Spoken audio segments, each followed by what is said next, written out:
जय सिया राम। मैं आचार्य राजेश श्री राम जन्मभूमि अयोध्या से प्रिय दर्शकों प्रस्तुत हूँ आप सबके समक्ष अगस्त महीने का राशिफल लेकर के। और आज नंबर है वृश्चिक राशि के जातकों का। अगस्त महीने में जानेंगे वृश्चिक राशि के जातकों का स्वास्थ्य कैसा रहेगा, धनागमन, धन संचयन, शिक्षा, संतान, प्रेम, प्यार, व्यापार, व्यवसाय, कैरियर, भाग्य, सब के बारे में विस्तार से जानेंगे। आइए प्रारंभ करते हैं। सबसे पहले बता दूं कि ये वीडियो आपके चंद्र राशि पर आधारित है। यदि आपको अपनी चंद्र राशि नहीं पता तो अपने प्रचलित नाम के आधार पर भी इस वीडियो को देखकर लाभ उठा सकते हैं।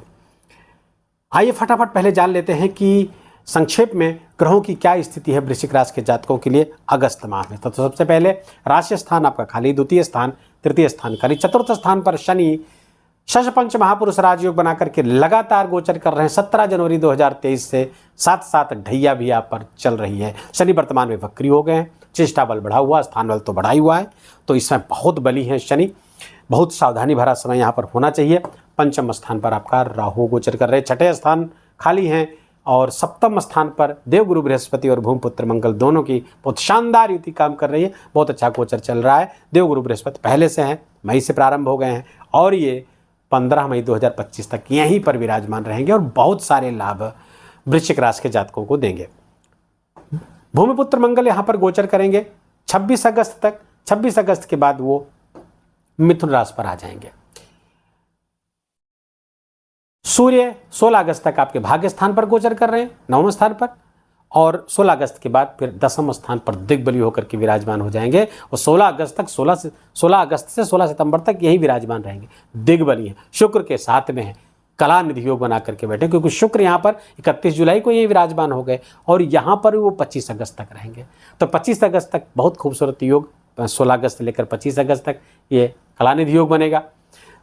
बुध कंटिन्यू यहीं पर गोचर करेंगे 22 अगस्त तक सिंह राशि पर ही आपके 10वें स्थान पर। तो एक तो सूर्य के साथ बुधादित्य योग बनेगा और वहीं शुक्र के साथ बनेगा लक्ष्मी नारायण योग। 10वें स्थान पर इतने शानदार योग, शानदार परिणाम वृश्चिक राशि के लिए लेकर के आएंगे। शुक्र यहाँ पर 26 अगस्त के बाद कन्या राशि के नीच के हो जाएंगे। आपके प्रॉफिट स्थान पर शुक्र का नीच का होना अच्छा नहीं है। आपके द्वादश स्थान के भी स्वामी है, तो 26 सितंबर के बाद कुछ सावधानियां बरतनी है, उसको मैं वीडियो के अंत में बताऊंगा। केतु भी यहाँ पर, शुक्र और केतु का यहाँ पर योग होगा। द्वादश स्थान खाली है आपका। आइए जानते हैं इसका परिणाम क्या होगा। सबसे पहले आपका स्वास्थ्य जानते हैं, हेल्थ कैसी रहेगी। तो हेल्थ के जो स्वामी हैं आपके तन स्थान के स्वामी, राशि के स्वामी मंगल देवगुरु बृहस्पति के साथ सप्तम गोचर कर रहे हैं। अच्छा गोचर है, स्वास्थ्य आपका अच्छा है, लेकिन 7वीं दृष्टि आपकी ही राशि पर पड़ेगी। क्रोध बढ़ सकता है, खींच झुंझलाहट बढ़ सकती है, माइग्रेन की समस्या वो बढ़ सकती है, हेडेक हो सकता है। दूसरे, आपके सप्तम स्थान पर मंगल का गोचर करना जीवन साथी के स्वास्थ्य के लिए अच्छा नहीं है। यहाँ पर थोड़ा सा आपको सावधान रहने की आवश्यकता है। देवगुरु बृहस्पति का साथ है तो कोई बड़ी बात नहीं होगी, लेकिन फिर भी सावधानी तो अपेक्षित ही है, क्योंकि मंगल सप्तम स्थान पर अच्छा परिणाम नहीं देगा। और स्वास्थ्य के आपके स्वामी हैं मंगल। आपके स्वास्थ्य मतलब छठे स्थान के स्वामी भी मंगल हैं और सप्तम गोचर करें, केंद्र में आ जाएंगे, तो ये तो बढ़िया हो जाएगी। तो स्वास्थ्य तो आपका अच्छा रहेगा, लेकिन चूंकि मंगल कारक है, छठे स्थान के कारक भी हैं, वो स्वामी भी हैं, तो मंगल बहुत महत्वपूर्ण रोल अदा करते हैं वृश्चिक राशि और वृश्चिक लग्न के जातकों के लिए। थोड़ा सा एग्रेशन पर आप बढ़ा देते हैं। एग्रेशन पर आपको, अपने उत्तेजना पर आपको विशेष ध्यान रखने की आवश्यकता है। वाद विवाद टालने का प्रयास करें, लड़ाई झगड़े में ना उलझिए, नहीं तो कुछ कानूनी विवाद भी करा सकते हैं। खासकर पार्टनरशिप का अगर कोई धंधा आपका है, कोई व्यापार व्यवसाय है, तो वहाँ पे समस्या करा सकते हैं। 26 अगस्त तक बहुत सावधान रहने की आवश्यकता है आपको। तो स्वास्थ्य का हाल हमने देख लिया। अब देखते हैं आपके धनागमन की स्थिति क्या है। अब आपके धनागमन अर्थात लाभ के स्वामी, लाभेश जिनको कहते हैं, वो है बुध। और बुध गोचर कहाँ कर रहे हैं? सिंह राशि पे केंद्र स्थान में, 10वें स्थान में, सूर्य के साथ, शुक्र के साथ। बहुत अच्छा जबरदस्त लक्ष्मी योग बना करके यहाँ पर बुध गोचर कर रहे हैं। 22 सितंबर तक बुध यहीं रहेंगे। रेट्रोग्रेड हैं, बल बढ़ा हुआ है उनका, और बुध 22 अगस्त तक रह के 22 अगस्त को वक्र गति करते हुए कर्क राशि पर आ जाएंगे और यहाँ पर 4 सितंबर तक विराजमान रहेंगे। तो 22 अगस्त से 4 सितंबर तक का भी समय अच्छा है, क्योंकि आपके भाग्य स्थान पर आएंगे। आकस्मिक धन लाभ के भी योग यहाँ पर बने हुए हैं। धनागमन होगा, कहीं से बड़ी मात्रा में भी धनागमन होता हुआ दिख रहा है। आकस्मिक लाभ, राज्य पक्ष से भी आकस्मिक लाभ आपको प्राप्त होता हुआ दिख रहा है। जहाँ पे नौकरी करते हैं, चाहे सरकारी नौकरी हो, प्राइवेट नौकरी हो, वहाँ सबसे अच्छा लाभ कराते हुए दिख रहे हैं। व्यापार व्यवसाय में बड़ा लाभ कराते हुए दिख रहे हैं। आप अगर बैंकिंग सेक्टर से जुड़े हुए हैं, कंप्यूटर से जुड़े हुए हैं, IT सेक्टर से जुड़े, इन सब में आपको विशेष लाभ, विशेष धनागमन की स्थिति यहाँ पर होती हुई दिख रही है। धन संचयन के स्वामी आपके, वेल्थ के स्वामी आप, वेल्थ एकुमुलेशन ऑफ वेल्थ के स्वामी आपके देवगुरु बृहस्पति कहाँ गोचर कर रहे हैं? केंद्र में गोचर कर रहे हैं, सप्तम स्थान पर गोचर कर रहे हैं। बहुत अच्छा परिणाम देंगे। जीवन साथी भी आपके लिए धनागमन कारक हो सकता है, उसके कारण से भी धन वृद्धि होती हुई दिख रही है। कोई बड़ी प्रॉपर्टी का लाभ आपको प्राप्त होता हुआ दिख रहा है यहाँ पे। तो ये गोचर बहुत अच्छा है। धनागमन, धन संचयन दोनों बहुत अच्छा है। किसी बैलेफिक ग्रह की दृष्टि यहाँ पर पड़ती हुई नहीं दिख रही है। तो कुल मिलाकर के ये अच्छा ही परिणाम आपको देते हुए दिख रहे हैं। अब आते हैं आपके शिक्षा संतान पे, प्रेम प्यार पे। शिक्षा संतान के स्वामी देवगुरु बृहस्पति हैं, सप्तम गोचर कर रहे हैं, अच्छा है, अच्छा परिणाम देंगे। लेकिन यहीं पर राहु विराजमान है, तो आपको अपनी शिक्षा से हटाने का प्रयास करेंगे, इस बात का ध्यान रखिए। दूसरे, संतान को देखें तो वृश्चिक राशि के ऐसे जातक जातिकाएं हैं हमारी जो गर्भ या संतान चाहते हैं, तो उनकी ये गर्भ में रोड़ा अटकाएंगे राहु। तो जब भी गर्भ धारण करने का समय आए, उस बीच डॉक्टर के, आप चिकित्सक के संपर्क में अवश्य रहिए, इतनी सलाह आपको है। और ये अभी मार्च तक आपको बहुत सावधानी बरतने की आवश्यकता, मार्च 25 तक। तो शिक्षा हो गया, संतान। हाँ, और थोड़ा सा, अगर आपके संतान किशोर अवस्था में है, एडल्ट है, तो उसकी चाल चलन पर विशेष ध्यान रखने की आवश्यकता है, क्योंकि शुक्र नीच के हो रहे हैं 25 अगस्त से और लाभ पे जा रहे हैं, और वहाँ से राहु से दृष्टिगत हो रहे हैं। तो उनके चाल चलन में विशेष ध्यान रखने की आवश्यकता है। हो सकता है उनकी किसी व्यवहार से आपको खिन्नता भी प्राप्त हो, तो उसके लिए भी अपने आप को तैयार रखें और उन पर एक कड़ी नज़र रखिए। अगर आपकी किशोरावस्था में संतान है तो, और देखिए उनके इनके साथ उठते बैठते हैं, क्या देखते हैं, सुनते हैं मोबाइल, कंप्यूटर आदि पे, तो इस बात का विशेष कड़ी नज़र रखने की आवश्यकता है। विद्यार्थी वर्ग विशेष फोकस करना पड़ेगा आपको अपनी पढ़ाई पर, तभी अच्छे परिणाम प्राप्त होने की संभावना बनेगी। प्रेम प्यार के लिए बिल्कुल अच्छा समय नहीं है। राहु है, लड़ाई झगड़ा कराएगा। अगर जिनका अफेयर्स है भी, वो लड़ाई झगड़े के साथ चल रहा होगा, वो इस बात को महसूस कर रहे हैं। लड़ाई झगड़ा दोनों होता रहेगा, आपस में मतभेद होता रहेगा, आपस में शंका कुशंका का वातावरण बनेगा, एक दूसरे पर शक की निगाहों से देखेंगे, भ्रम पैदा होगा। तो वहाँ पर थोड़ा समझदारी दिखाएं, एक दूसरे के प्रति प्रेम प्यार बना रहेगा, तो किसी तीसरे की दखल नहीं होनी पाएगी, अन्यथा तीसरा दोनों के बीच में मतभेद जरूर पैदा कर देगा।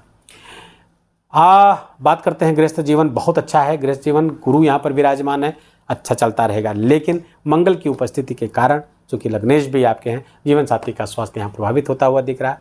हालांकि गुरु हैं, समझदारी से सब चीज़ें बनती हुई दिख रही, डिफरेंस ऑफ ओपिनियन भी दिख रहा है, कुछ तो तुम्हें में भी हो सकती है जीवन साथी के साथ। पंचम स्थान पर मैंने बताया राहु का गोचर करना संतान के लिए अच्छा नहीं है, तो वृश्चिक राशि के जातक अपने संतान का विशेष ख्याल रखें। राहु यहाँ पर बैठा हुआ है, तो थोड़ी समस्या पैदा जरूर करेगा, उनके स्वास्थ्य संबंधी, उनके साथ संबंध को भी प्रभावित करेगा। गृहस्थ जीवन में भी यही है, मंगल वहाँ पर थोड़ा सा मतभेद पैदा करने की कोशिश करेंगे, क्रोधा, और वो भी आपकी क्रोधाधिक्य के कारण, आपका क्रोधाधिक कितना हो जाएगा, क्रोध में अधिकता हो जाएगी, या फिर आप में झुंझलाहट, खींच, या कुछ बड़बोलापन, इस तरह कुछ भी आ सकता है, जिसके कारण से परेशानी हो सकती है।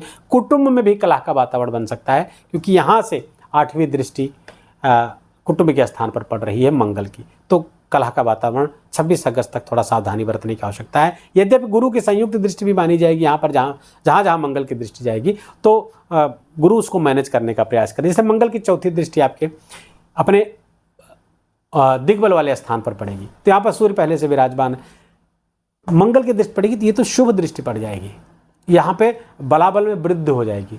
तो सरकारी नौकरी आज से क्षेत्र है, करियर के क्षेत्र में उन्नति कराते हुए दिख रहे हैं, कोई बड़ा पद, बड़ा लाभ, बड़ी चीज़ें प्राप्त होती हुई दिख रही है। जो आपको बड़ी प्रॉपर्टी, क्योंकि यहाँ पे सूर्य देखेंगे दसम स्थान, चतुर्थ स्थान को, यहाँ पर बड़ा घर दिलाते हुए दिख रहे हैं, बड़ा पद दिलाते हुए दिख रहे हैं, मान सम्मान समाज में बढ़ाता हुआ दिख रहा है। माता के स्वास्थ्य का ख्याल रखना पड़ेगा यद्यपि, लेकिन आप बाकी चीज़ें बढ़ती हुई दिख रही, प्रॉपर्टी का विशेष लाभ होता हुआ दिख रहा है, अचल संपत्ति का लाभ होता है, चूंकि शुक्र की भी दृष्टि पड़ेगी तो वाहन का भी, वाहन खरीदने की योजना बन सकती है, या वाहन है तो उसको बदलने की योजना बन सकती है, या फिर उसी वाहन को डेकोरेट करने की, घर बदलने की योजना बन सकती है, घर खरीद सकते हैं, या फिर पहले से रह रहे घर को डेकोरेट करेंगे, अपग्रेड करेंगे। ये सब स्थिति बहुत शुभ स्थिति है। नए वस्त्राभूषण का लाभ इसमें मिलता हुआ दिख रहा है। ज्वेलरी आदि खरीदने के योग बन रहे हैं, ज्वेलरी आदि भी खरीद सकते हैं। कहीं ज्वेलरी में, गोल्ड आदि में आप इन्वेस्टमेंट करते हुए दिख रहे हैं। सिल्वर में इन्वेस्टमेंट आपके लिए विशेष लाभकारी हो सकता है। और शेयर मार्केट में विशेष लाभ आपको कराते हुए दिख रहे हैं। ये योगायोगों की बात करें तो भाग्य स्थान प्रबल है, सूर्य वहाँ पर गोचर करेंगे 16 अगस्त तक, और उसके बाद दशम आ जाएंगे तो भाग्य से भी लाभ होता हुआ दिख रहा है। 16 अगस्त तक पिताजी के स्वास्थ्य का ध्यान रखें। अगर उनको हार्ट संबंधी कोई प्रॉब्लम है, बीपी संबंधी कोई प्रॉब्लम है, तो यहाँ पर ध्यान रखने की आवश्यकता है।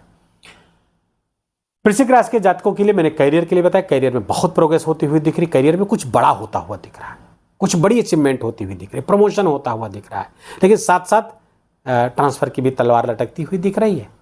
तो उस तरफ भी ध्यान बनाए रखें कि और ऐसा कुछ ना होने पाए, ध्यान रखें। लेकिन जो भी का ट्रांसफर होता भी है तो आपके लिए फायदेमंद होगा। तो ये रही आपके वृश्चिक राशि के जातकों के लिए अगस्त महीने का, मैं लगभग सारे पक्ष छू चुका हूँ। उपाय आपको क्या करना है, देखिए आप पे ढैया चल रही है, मानसिक परेशानी आपकी बढ़ी हुई है, कुछ न कुछ मानसिक समस्याएं चल रही हैं, संतान भाव पे राहु का गोचर चल रहा, अच्छा नहीं है। इन सब के लिए क्या करें? सबसे पहले तो हनुमान चालीसा का ज़्यादा से ज़्यादा पाठ करिए, कम से कम 11 बार हनुमान चालीसा का पाठ रोज करिए। पीपल का वृक्ष, मौसम चल रहा है मानसूनी, पीपल का वृक्ष लगवाइए या लगाइए, अगर आपके पास समय है, देख रेख कर सकते हैं तो उसको आप करिए, या फिर दूसरे के माध्यम से करवाइए, उसको कुछ धन आदि की व्यवस्था करिए, पीपल का वृक्ष लगा करके उसको पाल पोस कर बड़ा करिए। इससे भी शनि महाराज बहुत प्रसन्न होते हैं। दूसरी बात, राहु अच्छा नहीं है। नाग पंचमी के दिन रुद्राभिषेक आप अवश्य करिए। नाग पंचमी के भी जो मैं पूजा पर आऊँगा उसको भी आप करिएगा। नाग पंचमी आ रही ना, राहु से शांत होगा। तो जो शिक्षा संतान को प्रभावित करते हुए दिख रहे हैं वो ठीक हो जाएगा। दुर्गा जी का किसी मंत्र का भी जप कर सकते हैं, या महामृत्युंजय मंत्र का जप करिए रुद्राक्ष की माला पे, इससे भी राहु संतुलित होंगे, राहु बैलेंस होंगे। हनुमान चालीसा का पाठ हमने बता दिया है। सूर्य भगवान को अर्घ दीजिए, गायत्री मंत्र का जप करिए, आदित्य हृदय का पाठ करिए। बस इतने तो करने की आवश्यकता है। फिर देखिए चमत्कार, जबरदस्त लाभ आपको प्राप्त होता हुआ दिख रहा है, कहीं से कोई चिंता की बात नहीं है। सुंदरकांड का पाठ अगर कर सकते हो रोज करिए, नहीं तो मंगलवार शनिवार को तो अवश्य करना चाहिए आपको, और तब तक जब तक ढैया चल रही तब तक तो जरूर करना चाहिए। मानसिक परेशानियों से आपको बहुत मुक्ति मिलेगी। 5 त्यौहार हैं इस बीच। पहला त्यौहार नागपंचमी 9 अगस्त को है। नागपंचमी के दिन रुद्राभिषेक घर में जरूर करें। आपके कुंडली में राहु की दशा चल रही है, राहु का गोचर अच्छा नहीं चल रहा है, काल सब दोष है, राहु की महादशा, अंतरदशा, प्रत्यंतर दशा आदि चल रही है, शनि की दशाओं से परेशान है, तो फिर आपको रुद्राभिषेक जरूर करना चाहिए और नागपंचमी के दिन करना चाहिए। दूसरे, घर के मुख्य द्वार पर दोनों तरफ गाय के गोबर से सर्प की प्रतिमा बनाइए और उसका दूध से और खील से, धान की खील से, धान के लावे से पूजन करिए। शास्त्रों में कहा गया नागपंचमी के दिन ऐसा पूजन करने से नागों के राजा तक्षक प्रसन्न होते हैं और आने वाली 7 पीढ़ियों में भी किसी को सर्पदंश का भय नहीं रहता है, ऐसा शास्त्रों में कहा गया है। 19 अगस्त को रक्षाबंधन है, भाई बहनों का बहुत प्यारा त्यौहार है। इस दिन भी क्षमा करिएगा, इस दिन भी भद्रा रहेगी, लेकिन भद्रा अच्छी बात यह है कि भद्रा दोपहर में 1:25 तक समाप्त हो जाएगी। 1:25 पर उसके बाद सब लोग राखी बांधे। रक्षाबंधन का त्यौहार आपको सबसे पहले मैं मंगल कामनाएं देता हूँ। दूसरे, एकादशी। देखिए मैं इन त्योहारों व्रतों को क्यों लेता हूँ, ये ज्योतिषीय रेमेडी हैं, ये सब बड़े बड़े ज्योतिषीय रेमेडी हैं जिसको करने से हमारे बहुत सारे ग्रह अच्छे होते हैं। जैसे एकादशी का व्रत करना, एकादशी व्रत करना, अगर आपका चंद्रमा अच्छा नहीं है, नीच का है, बुरे भाव में है, तो इन सब से निवृत्ति के लिए, या किमद्रुम योग आदि, ये बहुत बड़ा दरिद्र योग होता है, सबसे निवृत्ति के लिए एकादशी का व्रत करिए। एकादशी का व्रत बहुत महत्वपूर्ण है। पुत्रदा एकादशी 16 अगस्त को है और जया एकादशी 30 अगस्त को, इसको नोट कर लेंगे। बाकी फिर बहुत जबरदस्त, हम सनातनियों के लिए बहुत प्यारा त्यौहार, हमारे कृष्ण कन्हैया लाल का जन्मोत्सव 26 अगस्त को, उनके प्राकट्योत्सव को हम खूब मनाएं, व्रत करके मनाएं। और पद्म पुराण में कहा गया है कि भगवान कृष्ण के जन्मोत्सव को व्रत करके मनाने से बहुत सांसारिक लाभ प्राप्त होते हैं और सारी इच्छाएं पूरी होती हैं। वीडियो को यही विराम देंगे। वीडियो अच्छा लगा हो, आपके काम का लगा हो, इन्फॉर्मेटिव लगा हो, मेरा बोलना आपका सुनना दोनों सार्थक हुआ हो तो वीडियो को लाइक करिएगा, अपनों के साथ शेयर करिए ताकि उनको भी लाभ मिले। कमेंट सेक्शन में जाकर के जय सिया राम लिखना बिल्कुल भी मत भूलिएगा। मेरा विशेष आग्रह, विशेष निवेदन आपसे। चैनल पर नए हैं, आपका हार्दिक स्वागत है। चैनल को सब्सक्राइब कर लीजिए, बेल आइकन की घंटी दबा लीजिए। अपना ख्याल रखिए, अपनों का ख्याल रखिए, माता पिता के उनका स्वास्थ्य का ख्याल रखिए, उनकी खूब सेवा करें, उनका आशीर्वाद लीजिए। जय जय सिया राम।